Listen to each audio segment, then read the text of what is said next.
Déjeme grabar. Buenos días a todas y todas. Estamos en este seminario de marxismos. Estamos revisando las tesis sobre la historia de Walter Benjamin. Ya habíamos tenido una sesión anteriormente. Habíamos revisado la primer tesis de la historia, esta de el enano y el muñeco mecánico, ¿no? El enano de la teología y el muñeco mecánico del materialismo histórico, ¿no?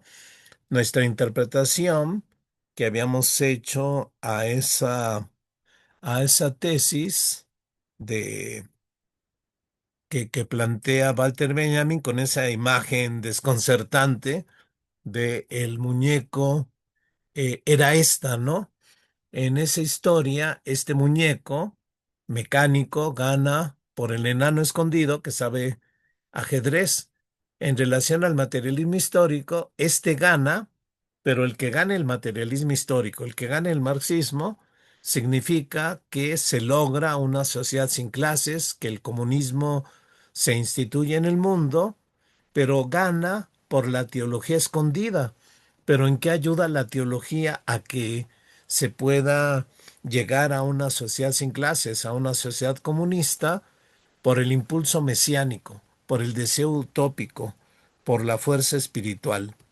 Habíamos comentado que estas tesis sobre la historia tienen su lógica y que las primeras tesis tenían que ver justamente con la dimensión espiritual utópica, que requiere un materialismo histórico reconstruido en su lucha contra el fascismo, ¿no? Entonces pasamos a la segunda tesis, ¿no? En la segunda tesis, la idea esencial es que el pasado nos exige su redención. Los muertos derrotados en el pasado nos esperan y nos han dado una débil fuerza mesiánica, ¿sí?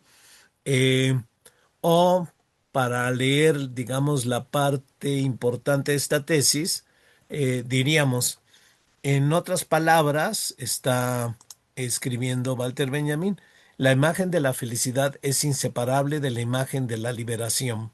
Ocurre lo mismo con la imagen del pasado, que la historia hace suya. El pasado trae consigo un índice secreto que lo remite a su redención. ¿No nos sobrevuela algo del aire respirado antaño por los difuntos? Un eco de las voces de quienes nos precedieron en la tierra no reaparece en ocasiones en voz de nuestros amigos, y la belleza de las mujeres de otra época no deja acaso de unirse a la de nuestras amigas. Existe un acuerdo tácito entre las generaciones pasadas y la nuestra. Nos han aguardado en la tierra. Se nos ha concedido, como a cada generación precedente, una débil fuerza mesiánica sobre el pasado, que hace valer una pretensión. Es justo no ignorar esa pretensión.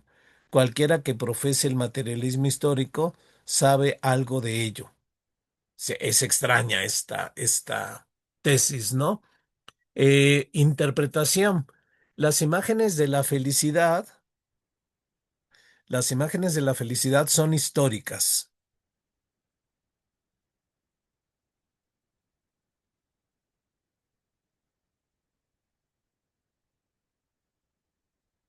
Las imágenes de la felicidad son históricas. O sea, cualquier imagen que tengamos de la felicidad está situada en un determinado momento, ¿no? En un determinado momento histórico y son presentes.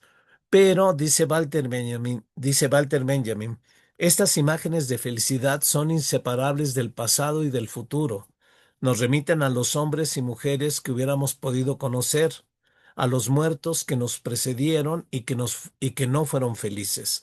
Por eso las imágenes de felicidad, por esa conexión con el pasado, son también imágenes de liberación individual y social. Son imágenes de redención colectiva, de los muertos y los vivos, de recuerdo y revolución. Desde el presente se debe tener codicia por un futuro de liberación para los vivos. Él dice, no hay mucha codicia por el futuro, ¿no? Pero ¿qué nos dice?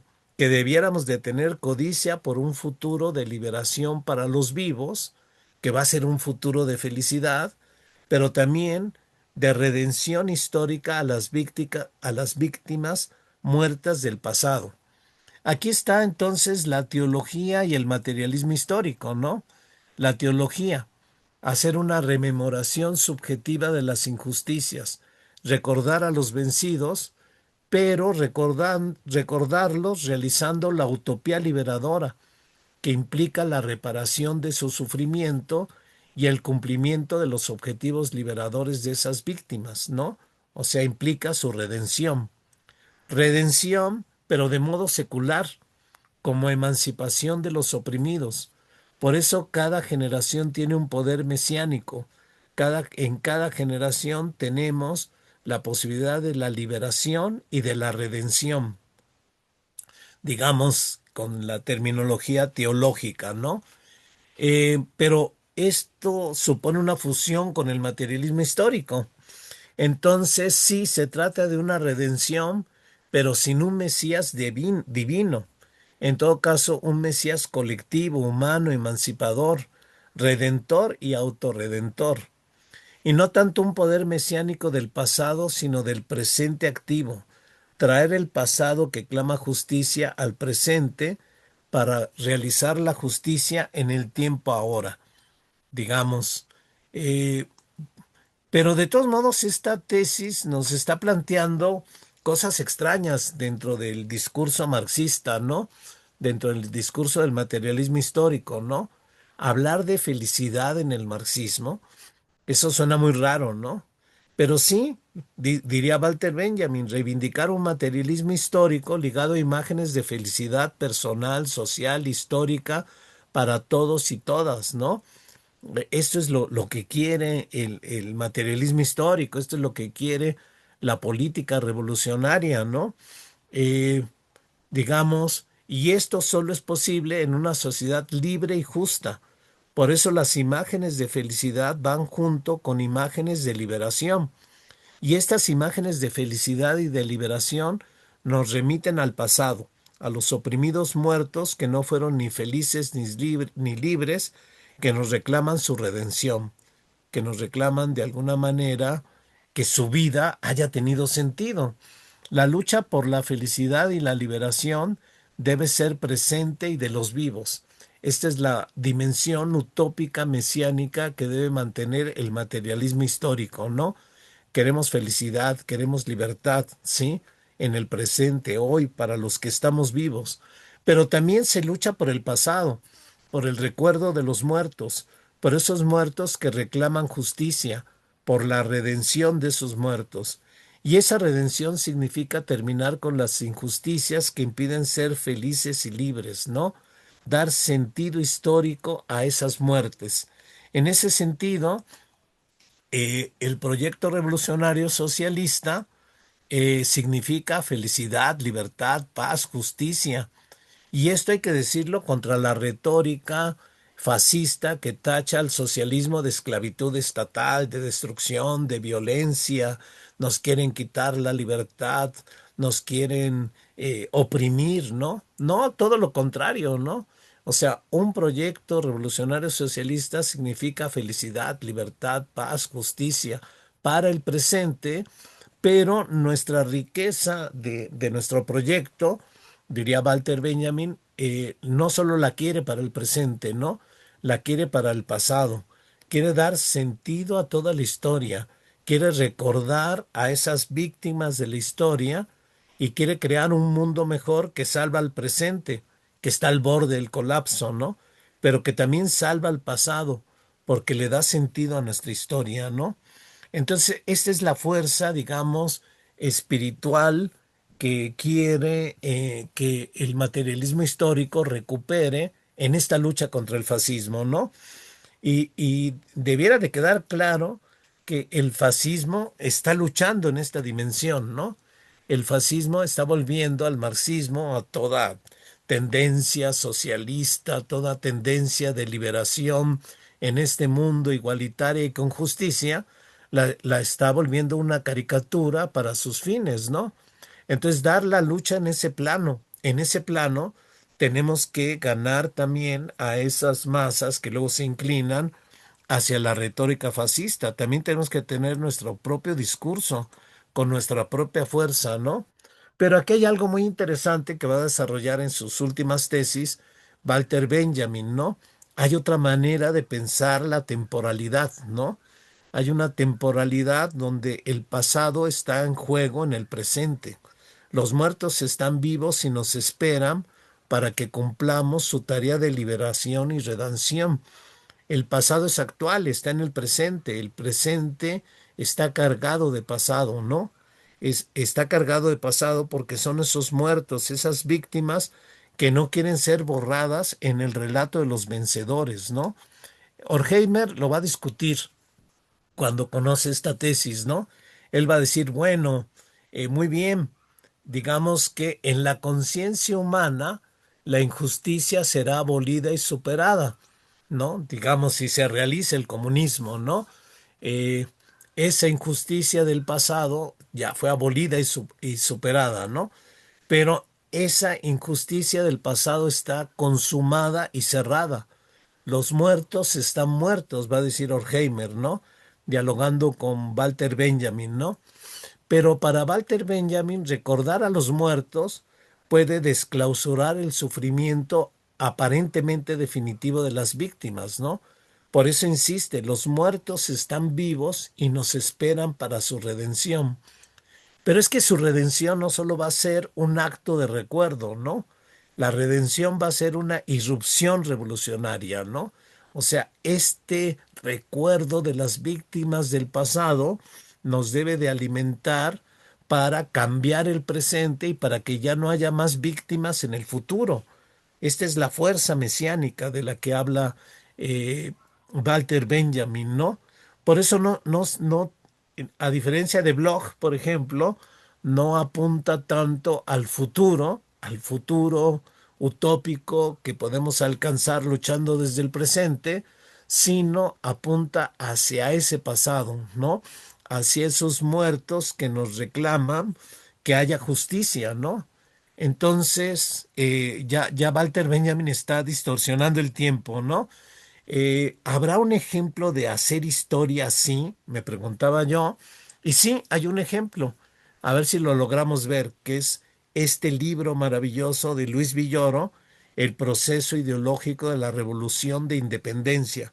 Además es un ejemplo que ocurre en México, ¿no? Pero vamos a ver si esto es verdad. Por eso quería avanzar un poco más rápido, ¿no? Luego la tesis 3, que es la última de este momento utópico mesiánico, esta fusión del materialismo histórico con la teología, pero la teología entendida como dimensión espiritual utópica mesiánica, ¿no? Dice Walter Benjamin, nada debe considerarse perdido en el pasado, ya que puede ser redimido. O sea, vuelve al tema, ¿no? Este es el tema. El cronista que narra los acontecimientos sin distinción entre los grandes y pequeños tiene en cuenta al hacerlo la siguiente verdad. De todo lo que sucedió alguna vez, nada debe considerarse perdido para la historia. Es cierto, solo a la humanidad redimida pertenece plenamente su pasado. Esto significa que solo ella, la humanidad redimida, en cada uno de sus momentos puede citar a su pasado. Cada uno de los instantes que ha vivido se convierte en una cita en la orden del día y ese día es justamente el último. ¿Sí? Entonces, otra vez, ¿no? ¿Cuál es la tarea del materialismo histórico, de los marxismos renovados, ¿no? Se trata de narrar los acontecimientos, los sucesos, los cambios pequeños y grandes, ¿no? Las derrotas, las victorias cotidianas e históricas, individuales y colectivas, narrarlos, dejar constancia, testimonio de esas luchas grandes y pequeñas, porque todo lo que sucedió alguna vez no debe considerarse perdido para la historia. El pasado está vivo y en disputa. Los vencidos nos quieren borrar, ¿no? Los vencidos no quieren ser borrados por la historia de los vencedores, ¿no? E irrumpen en el presente esperando que los rescatemos. Exigen su redención, su recuerdo, su venganza, la derrota de los opresores vencedores, la sociedad sin clases mesiánica. Exigen de alguna manera su venganza, ¿no? Ahí está Hidalgo y Morelos, ¿no? Morelos recibiendo de Hidalgo, digamos, la continuidad de la lucha de la independencia. Ahí están los ferrocarrileros, ¿no? Fíjense, la lucha de la independencia que no hemos alcanzado, ¿no? Está la lucha de los ferrocarrileros por las demandas de los trabajadores que no hemos alcanzado. Ahí está para recordarlos, para que nos sigan demandando, que exigen justicia, ¿no? Ahí están los zapatistas, ¿no? Luchando por la tierra, ¿no? Con sus armas, ¿no? Con sus muertos, que también nos exigen que esa tierra sea devuelta a los que la trabajan, ¿no? Ahí están los estudiantes del 68 con sus reclamos de democracia, de justicia, de diálogo, ¿no? Eh, Tomando las calles, tomando los camiones, ¿no? Tomando las plazas públicas, ¿no? Y nos están reclamando esto que nos dice Walter Benjamin, ¿no?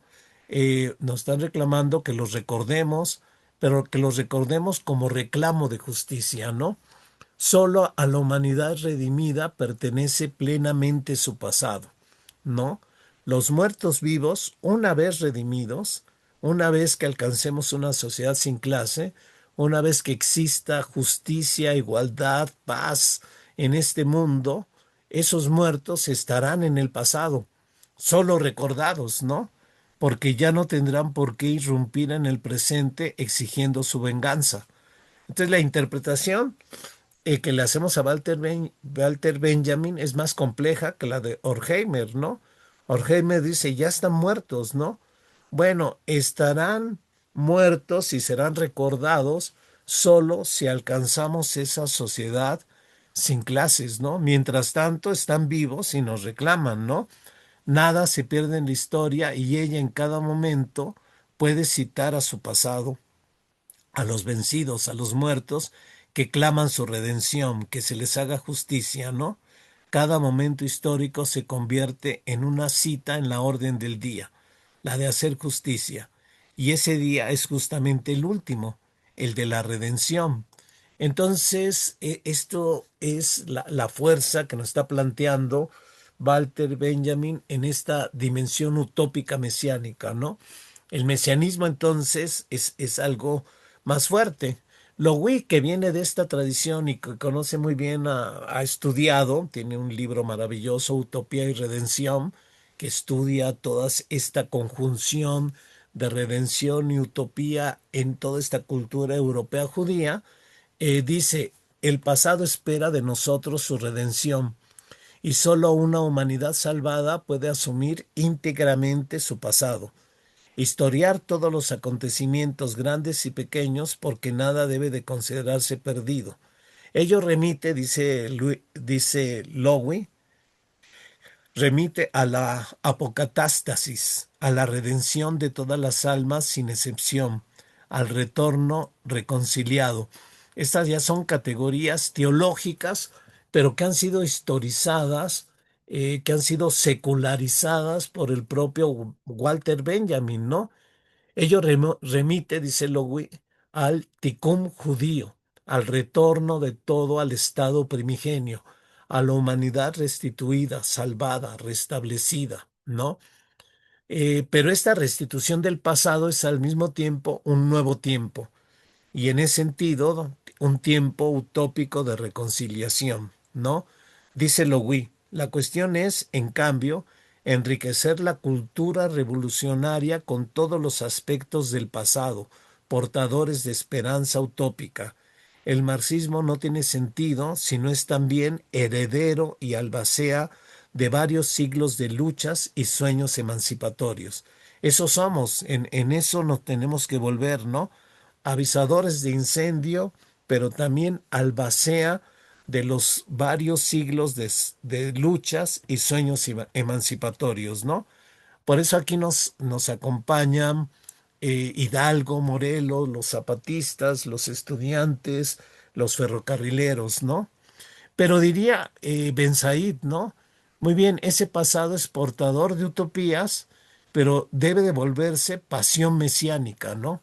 Y pasión mesiánica es insistir en el presente que clama justicia, que irrumpe, y vamos a ver cómo de pronto el pasado irrumpe en determinadas situaciones e irrumpe porque ya están depositadas en el presente las semillas de emancipación, ¿no? Las posibilidades de emergencia del acontecimiento. O sea, si ya hay la posibilidad de una ruptura del tiempo, esto va a estar acompañado por un regreso del pasado al presente, ¿no?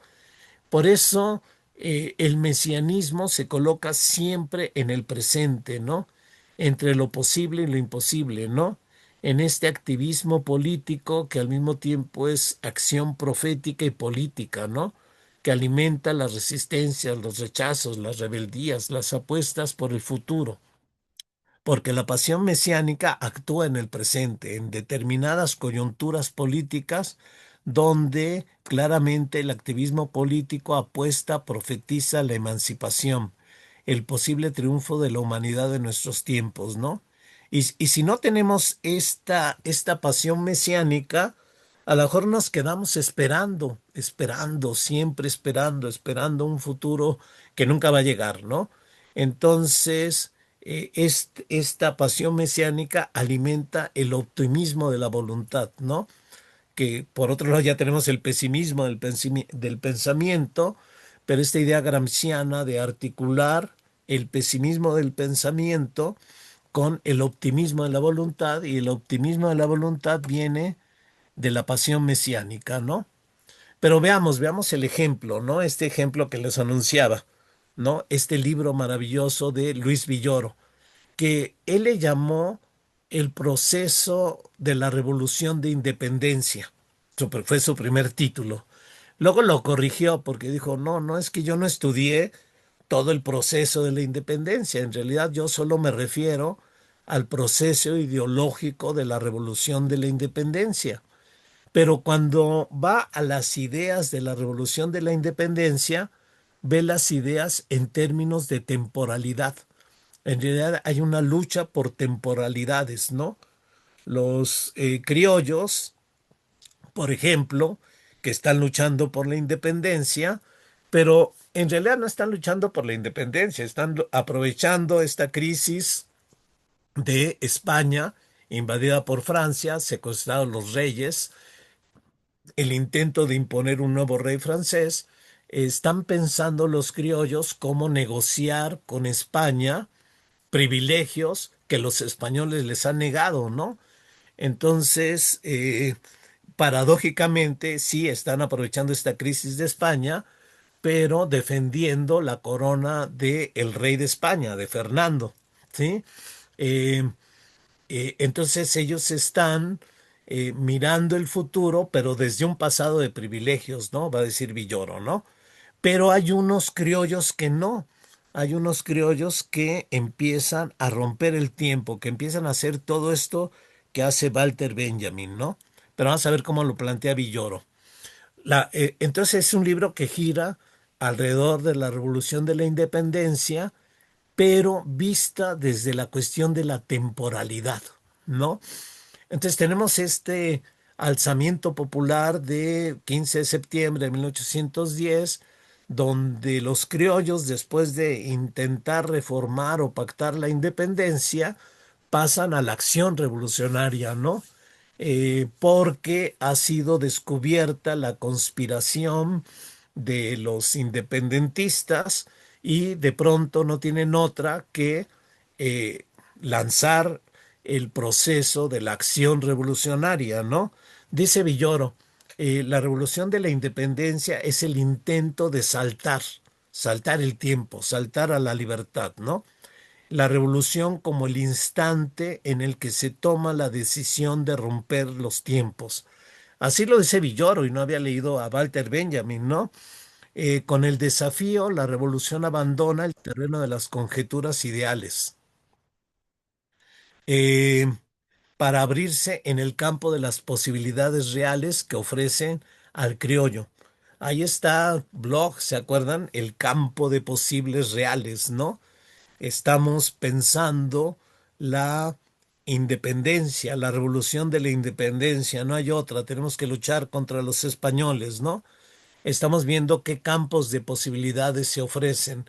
hemos estado acariciando mucho tiempo en la imaginación este momento de hacer la irrupción, ¿no? Pero hay una amenaza, nos han descubierto, ¿no?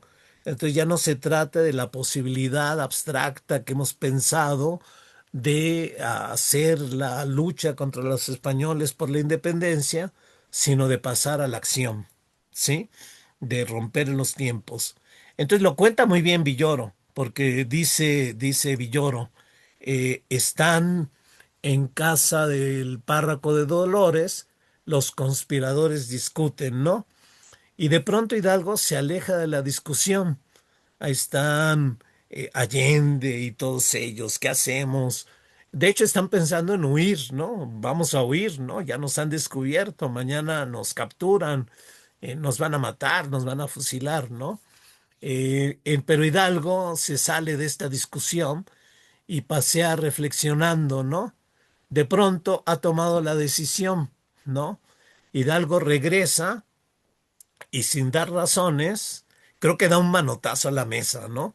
Da un manotazo a la mesa y exclama, caballeros, somos perdidos. Aquí no hay más recurso que ir a coger cachupines, ¿no? O sea, no hay más recurso que iniciar la lucha por la independencia, ¿no? Entonces es el instante que se ha tomado la decisión imprevista, no calculada, temeraria, libre, liberadora, libertaria, que elige apostar por la acción revolucionaria, ¿no? Entonces se decide dar el grito liberador y el grito liberador se da en el momento adecuado, porque podía haberse dado un grito liberador y no ser escuchado, pero el grito liberador, el grito llamando a la independencia, que había sido contenido durante muchos años, explota y se desborda, y los pueblos lo siguen, y el ejército de Hidalgo va creciendo día con día, ¿no? Los indios se van sumando a la lucha, los campesinos, los trabajadores, la plebe, y de pronto tenemos ya una revolución popular, campesina, de trabajadores, ¿no? Pero Hidalgo ya no está salvaguardando la soberanía de la corona española. Ahora está defendiendo la soberanía del pueblo, ¿no? Se lo va a reclamar Allende, ¿no? Oye, Hidalgo, estamos luchando por la soberanía de la corona española, ¿no? Hidalgo le contesta, no, estamos luchando por la soberanía del pueblo, ¿no? Se cuenta que Allende incluso quería matar a Hidalgo porque está traicionando los ideales de los criollos, que querían pactar con España privilegios, ¿no? Pero Hidalgo ya no es representante de la intelectualidad criolla. Él representa a una comunidad humana porque ha sintonizado, ¿sí? Ha constelado con el ímpetu que sacude a todo el pueblo, el ímpetu liberador, el ímpetu revanchista también, ¿no? De un movimiento popular revolucionario, ¿no? E Hidalgo está radicalizado. Entonces, todos los decretos que va sacando Hidalgo en este momento expresan la soberanía efectiva del pueblo, ¿no? Entonces, muchas de las medidas que toma son abrogatorias, ¿no? Está terminando con los impuestos, con la esclavitud, con todos estos límites que están, que se le habían puesto al pueblo, ¿no? Entonces no hay rey, no hay tributos, no hay esclavitudes, no hay castas, no hay dominio de los españoles, ¿no? Porque el ejército va avanzando, va en efecto matando españoles y va tomando sus propiedades y las va repartiendo, ¿no? En realidad es una revolución, eh, es una revolución popular, ¿no? Y ahí están disputando los criollos, ¿no? Eh, digamos, Ignacio Rayón y José Morelos, ¿no? Como expresión de esa necesidad revolucionaria, ¿no? Rayón va a expresar los elementos criollos, ¿no? Esta idea de que no estamos salvaguardando la corona de España para negociar con ella, que nos dejen los puestos importantes los españoles, ¿no? Esto es lo que queremos, los criollos, ¿no? Pero Morelos está representando los intereses populares, ¿no? Y por eso llega a decir lo que quiere, que es lo que quiere el pueblo, ¿no? Quiero que tenga la nación un gobierno dimanado del pueblo, son palabras de Morelos, ¿no? Y sostenido por el pueblo. Quiero que hagamos la declaración que no hay otra nobleza que las virtudes, el saber, el patriotismo y la caridad, que todos somos iguales, pues del mismo origen procedemos, que no hay privilegios ni abolengos, que no es racional ni humano ni debido que haya esclavos, pues el color de la cara no cambia el del corazón y el del pensamiento, que se educa a los hijos del labrador y del barrenero como el de los más ricos hacendados, que todo el que se queje con justicia tenga un tribunal que lo escuche, que lo ampare y lo defienda contra el fuerte y el arbitrario. Este es el momento utópico mesiánico de la revolución, donde se condensan las temporalidades. Dice Villoro, no dice Walter Benjamin, estas son palabras de Villoro. En el instante parece unirse el futuro y el pasado más lejanos. El principio y el fin de la temporalidad de la comunidad histórica se encuentran en el vértice a partir del cual se despliega el pueblo. El presente revolucionario no espera el advenir para cumplirse. Él es una plenitud en que se encierra pasado y futuro. Este es el mesianismo para Walter Benjamin, ¿no? Y de hecho ellos se van a remontar al pasado prehispánico, ¿sí? Y lo van a juntar con el futuro esperado y emancipador, pero en el presente, ¿no? Es una lucha de revancha, ¿sí? Es una lucha donde los vencidos del pasado están reclamando venganza. Y así también, en esos términos, va a hablar Walter Benjamin en sus tesis, ¿no?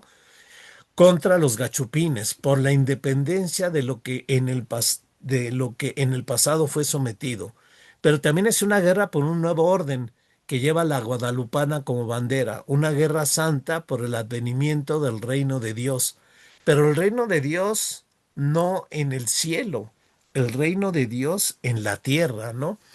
Entonces, Hidalgo y Morelos van a representar la radicalización del pensamiento criollo.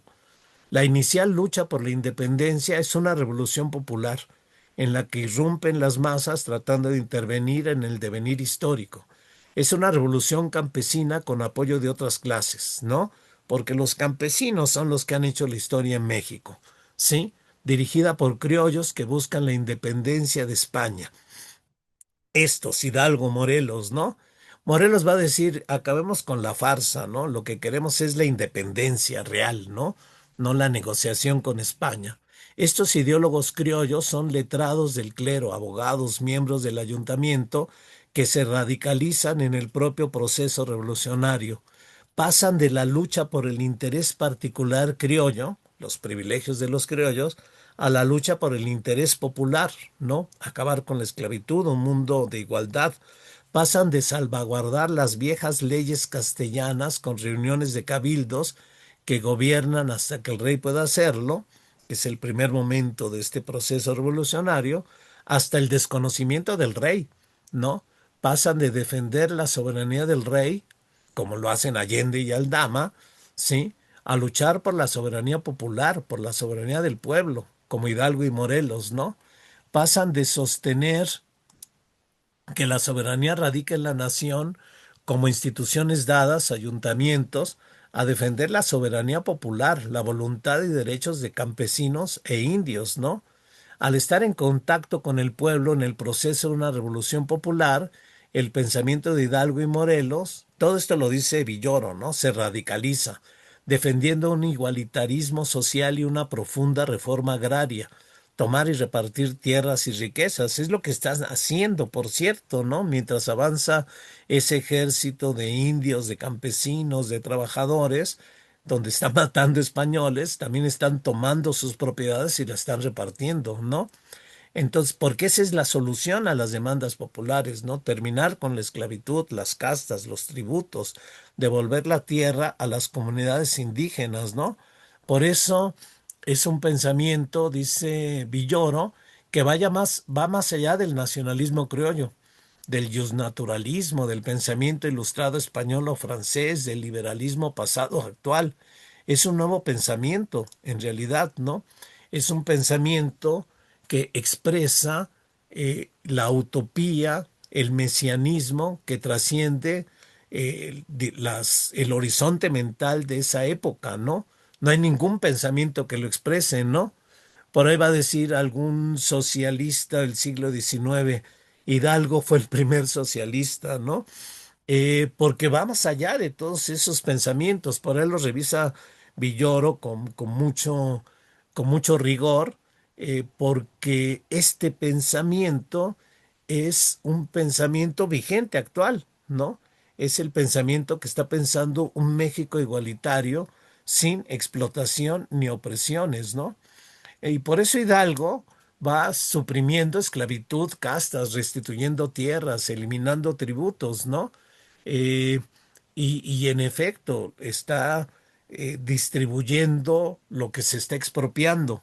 Y le ha dejado, en ese encuentro, en ese simbólico retrato, le ha dejado este legado a Morelos, ¿no?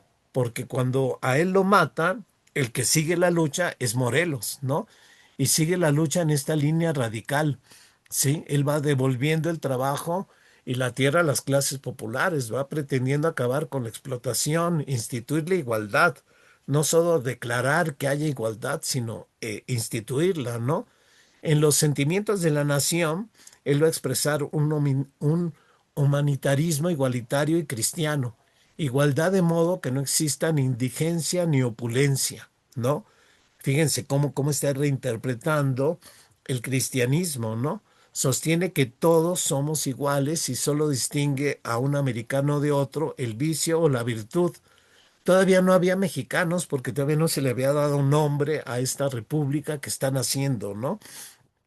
La propiedad de la tierra debe ser del trabajador, debe existir igualdad y justicia social, y se plantea claramente expropiar a los ricos dinero, tierras, minas y destruir la riqueza y crear condiciones que eviten la explotación y las desigualdades, ¿no?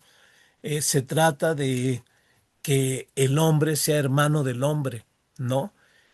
Morelos va a exhortar que no haya distinción de cualidades, sino que todos nos nombremos americanos, para que uniéndonos como hermanos vivamos en la santa paz que nuestro Señor Jesucristo nos dejó cuando hizo su triunfal subida a los cielos, ¿no?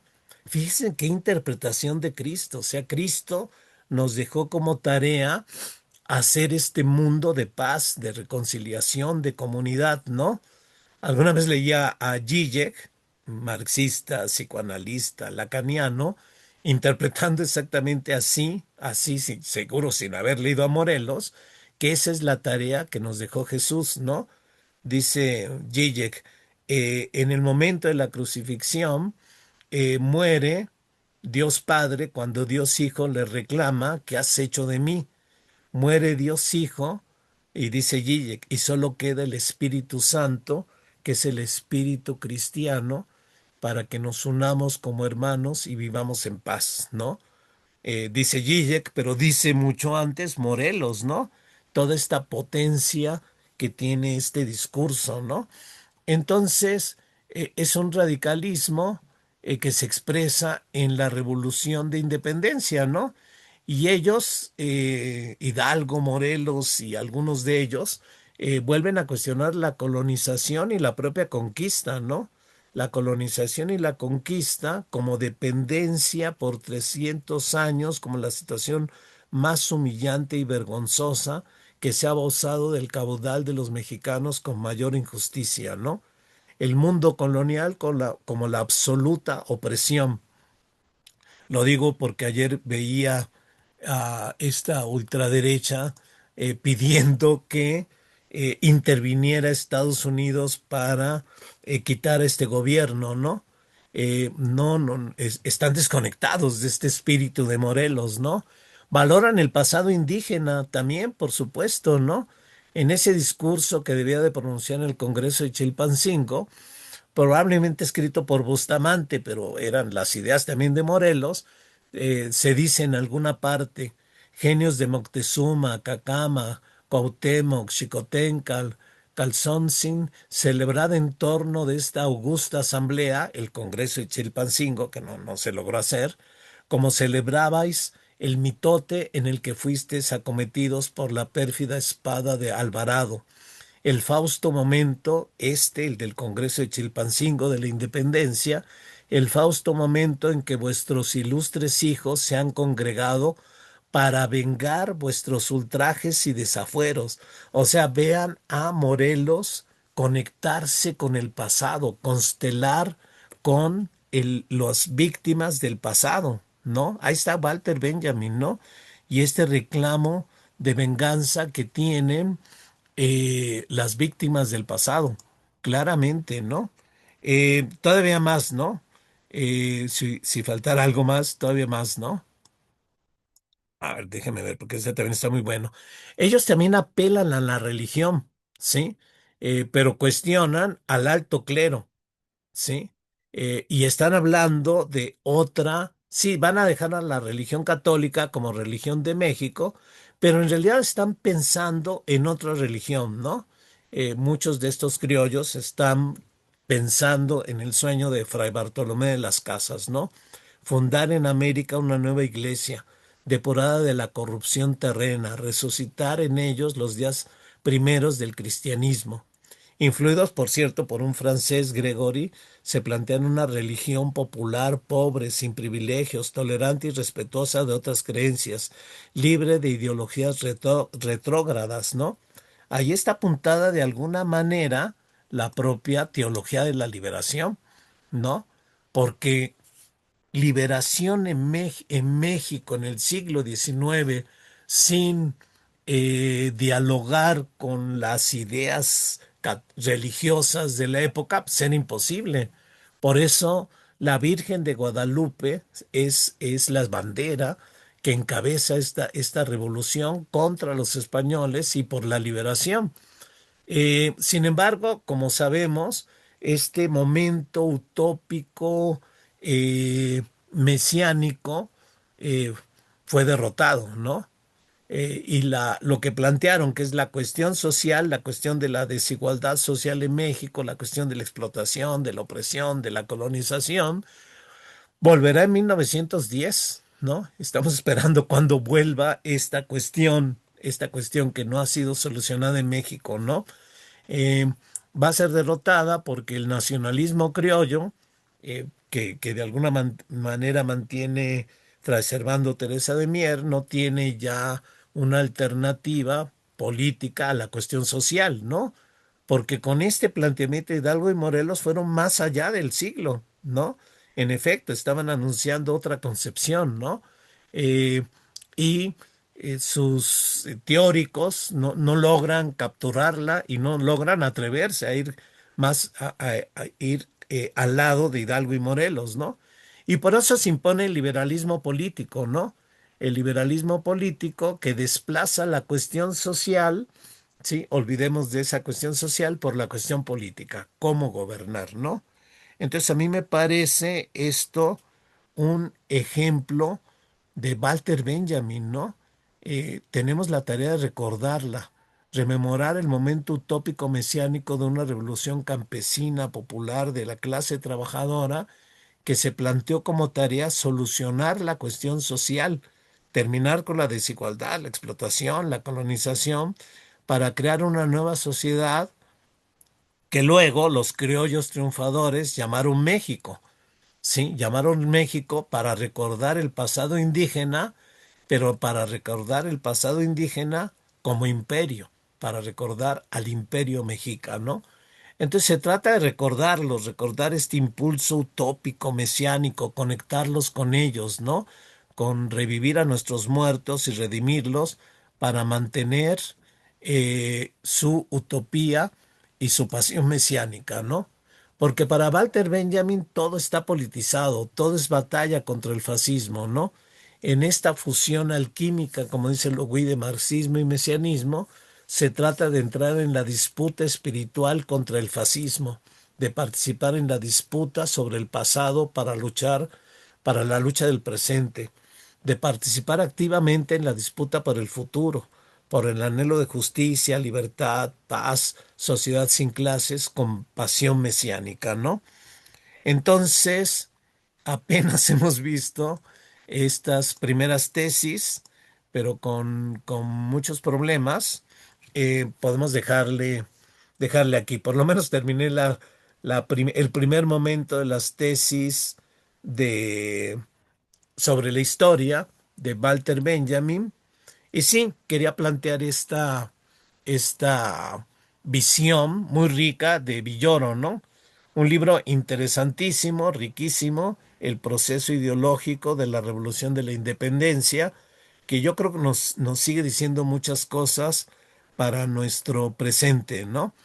Eh, en fin, volveremos sobre Walter Benjamin. Tengo siempre la loca pretensión de terminarlo, pero bueno, hubo problemas al principio, ¿no? A ver si le avanzamos y lo terminamos ya en una próxima sesión. No sé si quieran comentar algo. ¿Siguen ahí? Hola, hola. Sí, aquí Hola, hola. estamos, claro que sí, con mucho Sí, interés, Andrés. sí está interesante todo esto, ¿no, Castor? Sí, la verdad es que es muy interesante. Eh, Hice ahí por ahí un comentario cuando estábamos hablando acerca de la reivindicación de los muertos, eh, porque me acordé de un poema de Roque Dalton, ¿no? Que los muertos son cada día más indóciles y justamente habla acerca de la necesidad de recuperar el pasado para la transformación del futuro.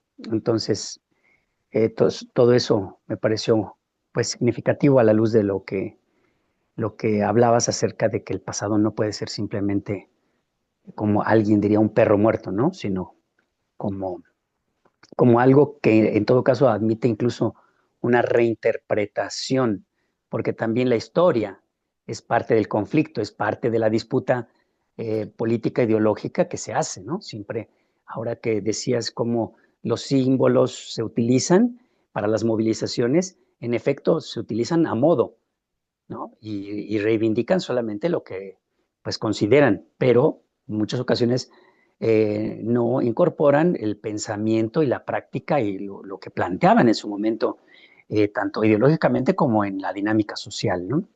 En fin, solamente como un comentario, pero en fin, me pareció buenísimo eh, toda esta reflexión que haces al respecto de los aportes de Walter Benjamin.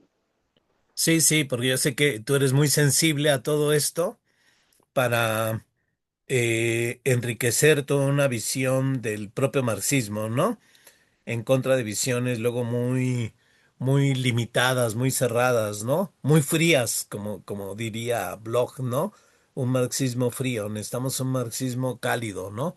Que rescate toda esta potencia espiritual, ¿no? Por eso este lema tuyo, Castor, ¿no?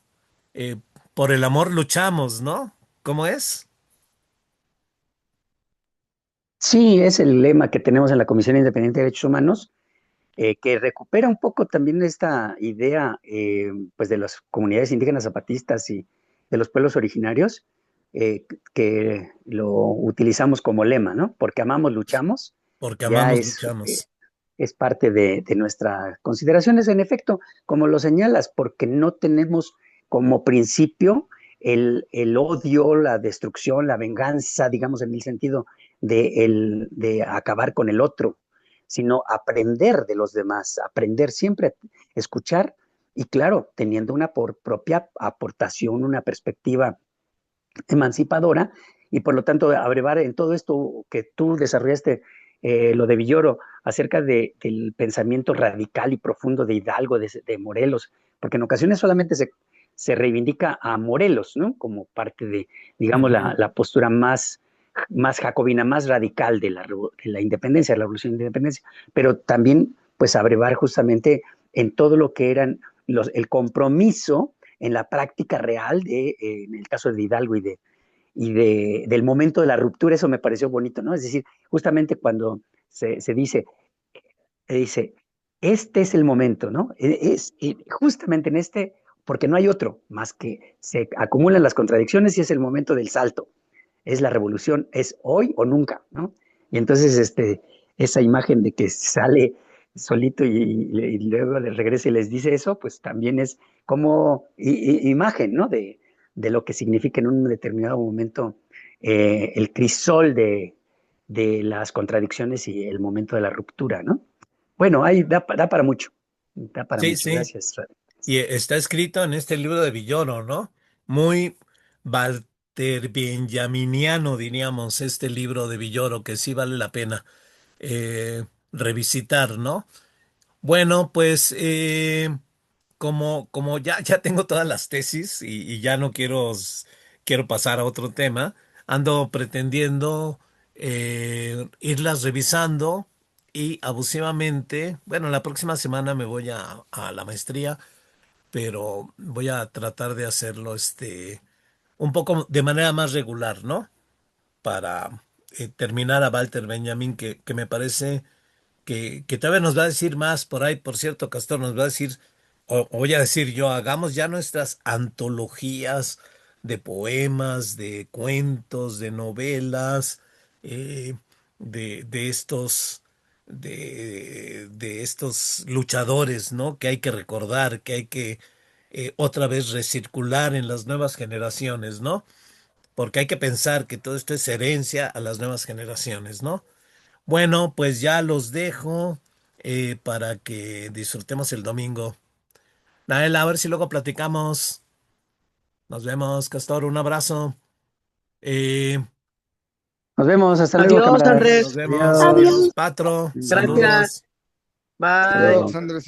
Bye. Bueno, Carlos, a ver si algún día nos vamos a desayunar, Gracias. ¿no? Sí, ahora que ya, sí, sí, creo que sí. Ya Un que se acerquen viernes. que tengas tú algún día, ¿no? Ahí nos ponemos de acuerdo, ¿sí? Sí, el viernes estoy más libre. Ah, órale, el viernes, yo también salgo temprano los viernes, ¿no? Aunque este fin de semana Ah, me voy. Pero bueno, ah, ahí nos bueno, ponemos de acuerdo, después, Naila, para ver que platicamos, ¿no? Ok, sí. Bueno, ya sabes, espero que estés muy bien. Cuídate mucho. Sí, Luego gracias. Adiós. me cuentas tus aventuras. Adiós, va. Bueno, sale, adiós, nos vemos.